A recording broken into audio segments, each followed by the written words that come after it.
नगर निगम के चुनाव पास आने वाले थे। पूरे कानपुर शहर में टिकट को लेकर मारामारी शुरू थी, लेकिन सबसे ज्यादा चर्चा में वार्ड नंबर 40 की सीट थी। वो इसलिए क्योंकि इस बार वहां की सीट महिला के लिए आरक्षित थी। अब सवाल ये था कि चुनाव लड़ेगा कौन। इससे पहले ठाकुर साहब वहां से पार्षद थे और इस बार उन्होंने अपनी पत्नी सीमा ठाकुर को टिकट दिलवाई और ठाकुर साहब की शान के कारण सीमा जी ने 20,000 वोटों से चुनाव जीत लिया। अरे बधाई हो सीमा भाभी, अब तो आप वार्ड की पार्षद बन गई हैं। अब तो हमारे काम आप ही करवाएंगी। अरे ये तो सिर्फ नाम की पार्षद बनी है, वो तो महिला सीट आ गई, वरना पार्षद तो मुझे ही बनना था। अब भले ही चेहरा इसका होगा, लेकिन पावर तो मेरी ही होगी। अरे वाह भाई साहब, क्या दिमाग लगाया है आपने भी। आइए आप लोग, खाना लगा दिया है सबके लिए। सीमा जी पार्षद बन चुकी थीं, फिर भी उनकी एक ना चलती। सारे काम ठाकुर साहब खुद ही संभाल लेते और जहां जरूरत पड़ती वहां सीमा जी का अंगूठा लगवा लेते। सीमा जी ज्यादा पढ़ी लिखी भी नहीं थी। एक दिन ठाकुर साहब और सीमा एक प्रोग्राम में जाते हैं। अरे ठाकुर साहब, आप आ गए। ओहो, पार्षद मैडम भी आ गई हैं। स्वागत है आप दोनों का।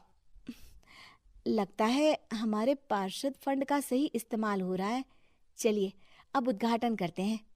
ये लीजिए ठाकुर साहब कैची, आप ही सबसे पहले प्रवेश कीजिए। सब लोग आगे निकल जाते हैं और सीमा जी पार्षद होने के बावजूद भी पीछे खड़ी रह जाती हैं। वो देखती हैं कि वेलकम बोर्ड पर उनका नाम है, लेकिन महिला होने के कारण कोई उनका सम्मान नहीं कर रहा। अगले दिन एक आदमी उनके घर आता है। अरे ठाकुर साहब नमस्कार। कल ना हम नोटिस किए कि हमारा घर तो अवैध है और नगर निगम वाले उसे तोड़ने आ रहे हैं। अरे कुछ कीजिए ना ठाकुर साहब। देखो भाई, मैं तो ज्यादा कुछ कर नहीं सकता, पर अगर तुम सबकी जेब गर्म कर दो तो कुछ हो सकता है। कुल मिलाकर 4 लाख लगेंगे। अरे 4 लाख ठाकुर साहब?